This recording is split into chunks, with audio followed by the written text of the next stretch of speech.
Satuan Tugas Gabungan TNI AD yang bertugas mengenai adanya aktivitas tidak biasa di kawasan hutan pegunungan sebelah timur. Informasi itu menyebutkan bahwa kelompok tidak dikenal sedang menyiapkan area pendaratan pesawat kecil di dalam hutan lebat. Laporan awal diterima dari pengamatan udara menggunakan drone pengintai milik TNI yang mendeteksi adanya perubahan bentuk vegetasi di satu titik terpencil, jauh dari pemukiman penduduk maupun jalur resmi. Selama beberapa hari berturut-turut, unit pengintai darat melakukan pendekatan diam-diam menuju koordinat tersebut. Tim menemukan fakta bahwa sebuah lapangan berbentuk oval telah dibersihkan dari pepohonan besar. Tanah diratakan secara kasar, dan beberapa titik bahkan terlihat dipadatkan menggunakan alat berat sederhana. Tidak ada tanda-tanda adanya bangunan permanen di sekitar lokasi, hanya sisa-sisa tenda berbahan terpal hijau yang berfungsi sebagai tempat berteduh sementara. Aktivitas di sekitar lapangan tidak banyak terlihat di siang hari. Namun, pada malam hari, pengamatan termal menunjukkan adanya pergerakan beberapa individu, kemungkinan besar bertugas menjaga keamanan area. Mereka menggunakan lampu senter minim, berpindah dari satu titik ke titik lain, dan kadang terlihat menyalakan api kecil untuk penerangan.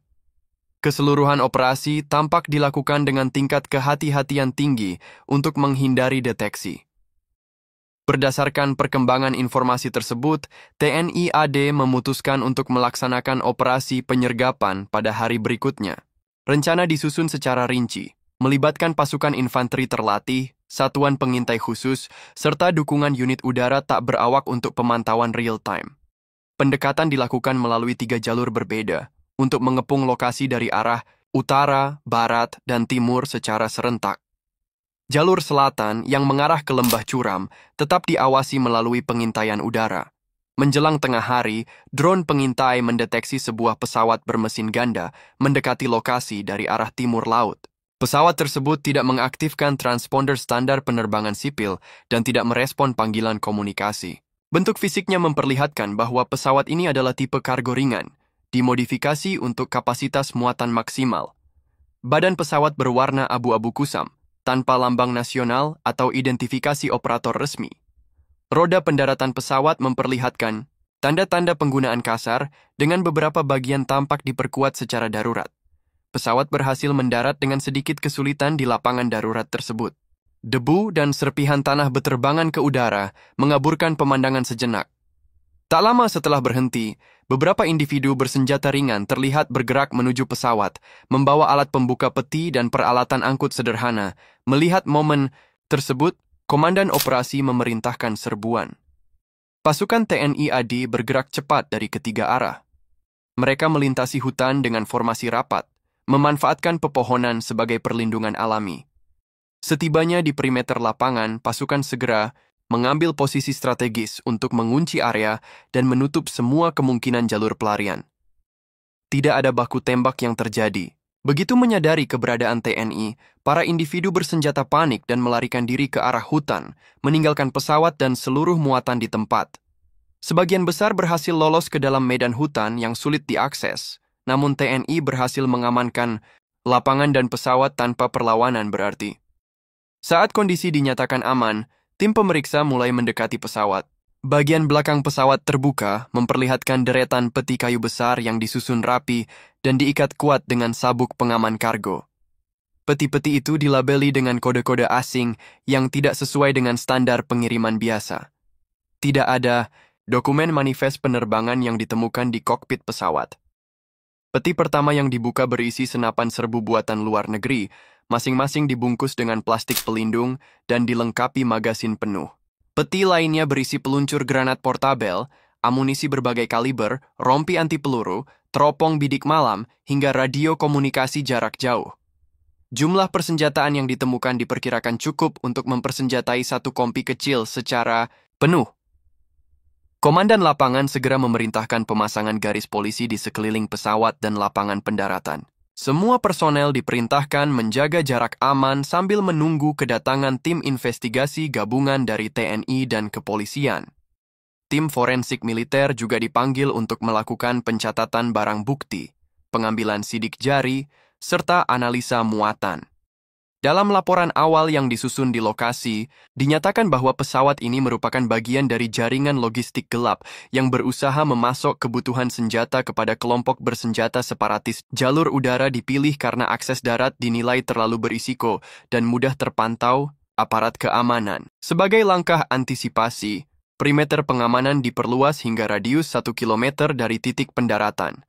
Pos-pos penjagaan sementara didirikan, dan patroli hutan intensif dilakukan untuk mengejar sisa-sisa individu yang melarikan diri. Beberapa bukti tambahan ditemukan di sekitar area, termasuk bekas tapak sepatu, perlengkapan medis, dan ransum makanan. Operasi ini menjadi salah satu keberhasilan besar TNI AD dalam memutus mata rantai logistik ilegal sekaligus memperkuat dugaan adanya keterlibatan pihak asing dalam mendukung kelompok separatis bersenjata.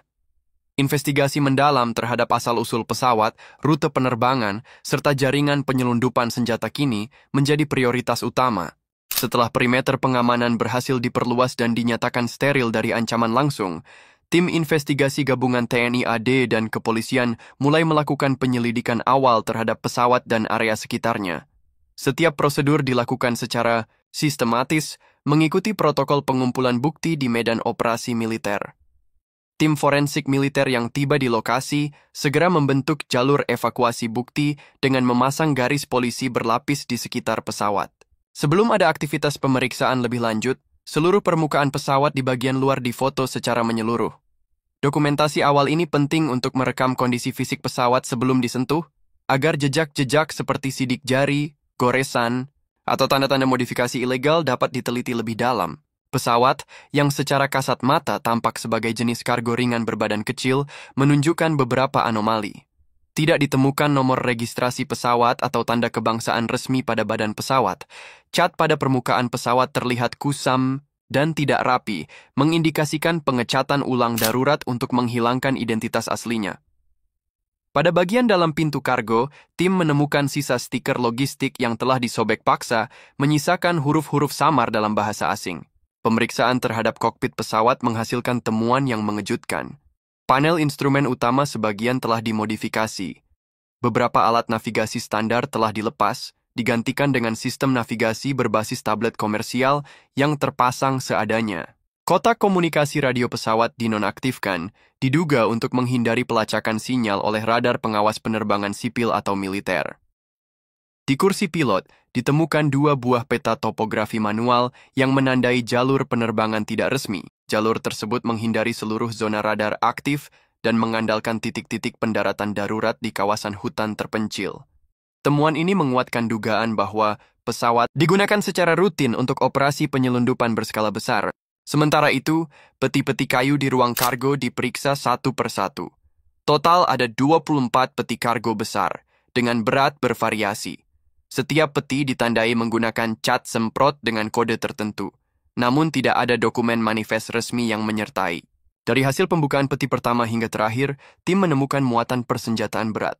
Klasifikasi isi peti mencakup senapan serbu, lebih dari 150 unit, terdiri dari berbagai jenis buatan luar negeri, sebagian besar dalam kondisi baru. Amunisi, ratusan ribu butir peluru, dikemas dalam kotak-kotak kecil terisolasi, dilengkapi teropong bidik presisi tinggi. Peluncur granat, beberapa unit, berikut amunisinya. Rompi anti peluru, 75 buah dengan kualitas militer. Radio komunikasi. Peralatan komunikasi lapangan, mampu menjangkau jarak puluhan kilometer. Peralatan optik, teropong malam dan thermal binokular dalam jumlah besar. Semua persenjataan tersebut dalam kondisi siap pakai, dengan distribusi yang teratur dan terorganisir. Banyak dari barang tersebut memiliki spesifikasi yang biasa digunakan oleh pasukan khusus, bukan standar militer reguler ataupun sipil. Selain senjata, ditemukan juga beberapa dokumen yang menjadi perhatian khusus penyelidik. Di dalam satu peti, kecil tersembunyi, terdapat bundel kertas berisi daftar nama, kemungkinan besar berupa daftar penerima atau kelompok yang akan didistribusikan senjata tersebut. Dokumen tersebut ditulis menggunakan sandi, memperlihatkan pola-pola tertentu yang kini sedang dianalisa lebih lanjut oleh unit kriptografi militer. Penyelidikan di sekitar lapangan menemukan bekas-bekas aktivitas manusia dalam jumlah cukup banyak. Ditemukan sisa makanan, bungkusan logistik dari luar negeri, dan beberapa alat komunikasi portabel yang tertinggal dalam kondisi mati. Tapak kaki yang mengarah ke dalam hutan juga diperiksa. Melalui analisis ukuran tapak, arah jalur pelarian, serta barang-barang yang ditinggalkan, diperkirakan bahwa pelarian dilakukan secara terpisah dalam kelompok kecil untuk memperkecil kemungkinan tertangkap. Di lokasi terdekat, kurang lebih 400 meter dari pesawat, pasukan TNI menemukan sebuah tempat persembunyian darurat. Lokasi tersebut berbentuk cekungan tanah yang ditutupi semak-semak dan terpal. Di dalamnya terdapat beberapa ransum, air minum, alat medis darurat, serta satu unit laptop rusak. Laptop ini langsung diamankan dan dimasukkan dalam kantong bukti untuk forensik digital di markas komando. Berdasarkan struktur pergerakan, lokasi perlindungan, serta kapasitas pesawat, penyelidik memperkirakan bahwa operasi ini bukanlah operasi pertama. Ada indikasi kuat bahwa jaringan ini sudah beroperasi selama beberapa bulan atau bahkan tahun, mengingat kesiapan logistik dan profesionalisme peralatan mereka. Pihak TNI AD bersama kepolisian memutuskan untuk mengamankan seluruh muatan senjata dan menerbangkannya menggunakan helikopter militer menuju markas besar untuk pemeriksaan lebih rinci. Seluruh proses evakuasi dilakukan dengan tingkat pengamanan tinggi, melibatkan pengawalan bersenjata penuh dan prosedur pencegahan sabotase. Sementara itu, operasi pencarian terhadap individu-individu yang melarikan diri diperluas hingga radius 5 km dari lokasi pendaratan. Tim khusus pelacak diterjunkan, lengkap dengan anjing pelacak militer. Semua jejak pelarian diikuti secara ketat, meskipun medan yang berat memperlambat kecepatan pengejaran.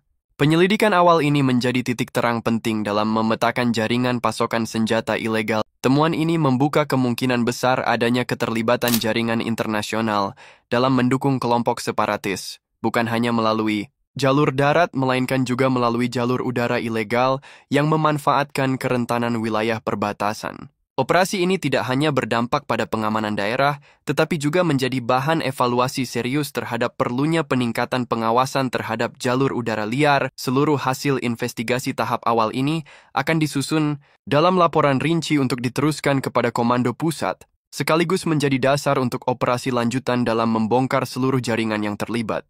Proses investigasi berlanjut dengan fokus pada barang bukti elektronik yang ditemukan di dekat lokasi pendaratan pesawat. Laptop yang diamankan dalam kondisi rusak sebagian segera diterbangkan menggunakan helikopter militer menuju pusat forensik digital milik TNI AD di pos komando utama. Unit forensik elektronik yang telah siaga menerima barang bukti bergerak cepat untuk melakukan pengamanan data agar tidak terjadi kerusakan atau kehilangan informasi yang mungkin vital. Sesampainya di laboratorium, laptop tersebut melalui prosedur Standard Operating Procedure Forensik Digital. Unit penyelidik membongkar fisik laptop secara hati-hati untuk mencegah kerusakan data akibat korsleting. Hard drive berhasil dipisahkan dan segera dimasukkan ke dalam perangkat duplikator khusus untuk membuat salinan bit by bit. Dengan demikian, setiap tindakan analisis dilakukan terhadap salinan, bukan terhadap hard drive asli, demi menjaga integritas barang bukti. Setelah lebih dari 7 jam proses ekstraksi data, tim berhasil mengakses sejumlah file yang sebagian besar sudah melalui proses penghapusan paksa. Namun, menggunakan software recovery tingkat militer, sekitar 68% data berhasil dipulihkan. Dari data yang diperoleh, penyelidik menemukan serangkaian dokumen terenkripsi, email logistik, serta file berisi daftar panjang nama-nama dan keterangan tambahan yang menunjukkan keterkaitan dengan jaringan yang sebagian besar diidentifikasi sebagai anggota aktif kelompok bersenjata yang telah masuk dalam daftar buronan aparat keamanan. Selain itu, beberapa nama baru muncul, diduga merupakan relawan atau simpatisan lokal yang berperan sebagai perantara pengadaan logistik. Dalam beberapa entry daftar, ditemukan kode-kode khusus seperti P1, D2, LFIM, yang dalam konteks dokumen menunjukkan tingkatan penerimaan senjata berdasarkan kebutuhan operasi di lapangan. Operasi ini menjadi bukti bahwa ketegasan dan ketelitian aparat keamanan dalam menjaga kedaulatan wilayah tetap menjadi prioritas utama, sekaligus memperkuat pesan bahwa segala bentuk pelanggaran hukum di wilayah NKRI tidak akan pernah dibiarkan.